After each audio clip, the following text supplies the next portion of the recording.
자기가 발표를 하고 난 후에 망했다고 생각하시는 분한테 왜 그렇게 생각하세요? 라고 물어보면 나 손을 막 이렇게 떨었다고 얘기해요. 조카들 안녕. 오늘은 삼촌이 조카들을 위해서 특별한 분을 모셔왔어. 조카들 오늘 얘기 들으면 정말 좋을 거야. 여러분 한번 귀 기울여봐. 오늘 모실 분은 누구냐면 나는 왜 남들 앞에만 서면 떨릴까? 라는 책을 쓰신 정신과 의사 윤당님이야. 자기소개 부탁합니다. 네. 안녕하세요. 저는 발표 불안에 대한 인지행동 치료를 연구하고 프로그램을 운영하고 있는 정신과 의사 윤닥이라고 합니다. 반갑습니다. 자, 그러면 평소에 삼촌한테도 이 스피치에 대해서 물어보는 사람 중에 발표할 때 떨린다고 그렇게 많이 연습했는데 발표할 때 너무 무섭다 이런 말 하는 친구들 많았는데 오늘 그거에 도움을 줄 책이고 또 선생님을 아예 직접 모셨으니까 자세하게 한번 얘기를 들어보자고. 왜 그렇게 발표할 때 무서운 거예요? 그게 이제 발표 불안이라는 게 주목받는 상황이잖아요. 네. 주목받는 상황이기 때문에 내가 저 사람들에게 어떻게 보여질까? 그러니까 평가에 대한 불안감 때문이거든요. 더 잘하고 싶은 마음이 크면 클수록 긴장되고 떨릴 수밖에 없는 거죠. 이 떨리는 증상들이 네. 드러나는 것이 더 두려워서 숨기려고 하면 할수록 더 긴장되고 불안감이 더 증폭되는 겁니다. 떨린다는 걸 감추고 싶으면 그렇죠. 더 두려워진다. 그렇죠. 긴장감과 불안감이라는 게 사실 누구나 있을 수 있는 거고 아나운서님도 떨릴 때도 있고 불안할 때도 있고 그러면 가슴도 두근거리고 막 입도 마르기도 하고 이런 증상이 있는데 발표 불안이 심하다라고 느끼는 분들은 이 증상이 없어야 한다고 생각합니다. 이 증상이 생기면은 그때부터 망했다. 이거 눈치챌 거다. 이거 바로 알아봤다. 라고 생각하기 때문에 그때부터 이 신체 증상에 집중을 하게 되는 거죠. 그거를 눈치챌 거라는 게 두려운 요소가 되는 거군요. 그렇죠. 그 사실 잘 안 보이는데. 그렇죠. 그게 이제 많이 해보셨으니까. 네. 그리고 내가 그거에 대한 확신이 있는 사람들은 아이 뭐 떨려도 티 안 나. 또는 누구나 그래.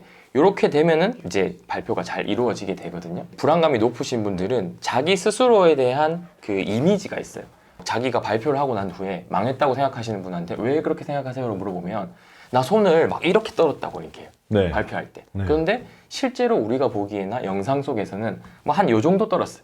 근데 이거를 막 증폭시켜가지고 그렇게 생각함과 동시에 이제 도망치고 싶은 거죠. 못했다고 생각되니까 다음번에 하기 싫고 그래서 그 피하게 되고. 저는 누군가 저한테 발표 불안이 있다고 고민을 얘기를 할 때 네. 이거를 제 경험으로만 이렇게 해봤더니 난 좀 낫더라 네. 이런 얘기를 해주는데 이게 혹시 의학적으로 치료가 필요하다든가 혹은 치료가 가능하다든가 그렇습니까? 그렇죠. 이 발표 불안이라는 거는 인지행동 치료라는 기법을 통해서 네. 실제로 바뀔 수도 있고 그 다음에 많은 분들이 알고 계신 이제 떨지 않는 약이라는 이제 인대노를 복용하고 예. 네. 아유, 그 약 엄청 먹더라고요. 그렇죠. 네. 그게 우황청심환 같은 거죠? 비슷한데요. 네. 이제 인대놀이라는 약은 이제 원래 혈압약이에요. 심장 박동을 천천히 뛰게 만드는 거거든요. 그러니까 이렇게 카메라 앞에 서거나 이제 얘기를 할 때 가슴 두근거림이 빨라지니까 문제잖아요. 네. 그럼 빨라지는 것을 천천히 뛰게 만드니까 내가 어떻게 생각하냐면 나 덜 불안하구나. 그치. 나 이제 스스로. 괜찮구나. 라고 느껴서 이제 완화되는 거예요. 아니, 그 약은 뭐 위험한 건 아닌가요? 부작용이 있을 수 있죠. 부작용이 있을 수 있는데 엄청 치명적인 부작용이 있는 건 아니고 그냥 스스로 침착해지는 데만 관련이 있는 거고. 긴장이 떨어지지만 네. 오히려 수행 능력이 떨어지기도 해요. 이 약을 먹으면 긴장은 조금 떨어지긴 하는데 이게 과도하면 집중력이나 각성도가 조금 떨어집니다. 그래서 최적의 퍼포먼스를 내는 것과는 조금 무관하다. 그 옛날에도 우황청심원 먹을 때 우황청심원 먹으면 안 떨리지만 발표는 못했다는 사람들이 있거든요. 맞아요. 비슷한 거군요. 그렇죠. 멍해지는 느낌. 치료가 필요할 수도 있다라는 얘기를 하셨는데 혹시 그 경계가 있습니까? 뭔가 일상생활에 제한을 가진다. 예를 들면 나 대학교에서 발표해야 되는데 나 계속 이거 피해서 점수 꽝 나온다. 또는 면접을 해야 되는데 이 발표 불안이 높으신 분들은 면접 없는데 막 골라요. 발표 불안이 있으신 분들은 이 발표를 회피하는 전략을 한 두세 가지씩 가지고 있어요. 근데 이 정도는 그냥 정상 범주인데 약간 무서워한다로 볼 수 있는 거 아니에요? 감기랑 마찬가지로 생각하시면 될 것 같아요. 뭐 약 안 먹고 치료 안 해도 휴식을 취하면 금방 지나가기도 하잖아요.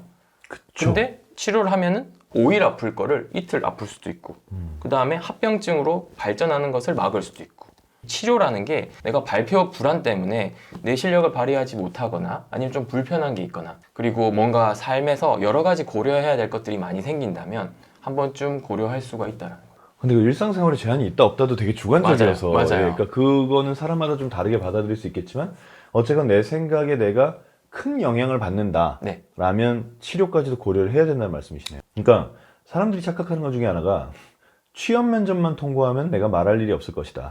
혹은 이 회사는 내가 발표하거나 말할 일이 별로 필요 없을 것이다 라고 생각할 수 있는데 맞아요. 그게 주니어 연차 때 맞습니다. 근데 팀장으로 올라가거나 더 지위가 올라가면 발표를 안 하고 사는 게 불가능해요. 맞아요. 왜냐면 그때부터는 일을 따와야 되거든요. 맞아요. 내 밑에 팀원이 생기면 당연히 팀원들과 소통을 내가 이끌어야 되는 거고, 저도 이제 스피치 강의를 하고 있는데 제 수강생의 절대 다수가 취업 준비생일 거라고 예상했어요. 원래는. 네. 근데 아니더라고요. 맞아요. 팀장 승진한 사람이 제일 많아요. 맞아요. 그래서 저는 그 취업 준비생들 20대 분들이 어쩌다가 저희 강의에 오면 잘 왔다고 나중에 배우느니 맞습니다. 지금 확실히 해놓으라고. 진짜 중요합니다. 다른 사람은 팀장 돼서 말하기 배울 때 너는 지금 배워서 팀장 될 때까지 뿔을 빨아라. 그렇죠. 네, 그 얘기를 합니다. 차라리. 이게 발표 실력도 사실 많이 해본 사람이 잘하기 때문에 당연하죠. 피하기 시작하면 한도 끝도 없이 피하게 네. 되고, 이미 일단 발을 들여놓으면 이제 점점 올라갈 수밖에 없는 거거든요. 네. 그러면은 내가 계속 피한 사람과 그때 이제 시작해본 사람의 차이는 상당히 날 수밖에 없는 거죠. 그럼 이제 이렇게 좀 자신감이 떨어진 사람이 자신감을 다시 회복하는 일이 중요할 텐데 네. 그게 아까 말씀하신 그 인지행동치료 그겁니까? 맞아요. 그 뭔가요, 그게? 인지행동 치료라는 거는 이제 어떤 상황이 있고 네. 우리가 불안감을 느끼잖아요. 예를 들어서 발표라는 상황에서 불안과 긴장감을 느끼는데, 그 불안과 긴장감을 느끼는 이유가 우리의 생각이라는 거죠. 아나운서님이 이렇게 보다가 집중해서 보다가 네. 뭐 갑자기 차를 마시거나 아니면 핸드폰을 본다 네. 라고 했으면 머릿속에 불안하신 분들은 어떻게 생각하냐면, 내가 긴장되는 게 드러났나? 이런 식의 추측해서 생각하는 독심술의 오류 같은 것들을 보이기도 진짜요? 하고. 네. 그냥 목말랐나 보죠. 그렇게 생각을 해야 되는데 네. 그런가 보다 하고 그냥 다른 잘 듣는 사람도 있잖아 하고 넘어가면 되는데, 이제 불안하신 분들은 그걸 막 해석하기 시작해요. 이건 제가 하나의 예를 든 거고, 네. 이후에도 엄청나게 많은 그런 왜곡된 생각이라는 게 있거든요. 각자가 가지는 단점을 크게 확대 해석해보고, 잘한 거는 아예 생각 안 하고 뭐 이렇게 생각하는 겁니다. 그럼 그거 어떻게 해결해야 치료해야 돼요? 되냐면 두 가지인데요. 네. 한 가지는 본인 스스로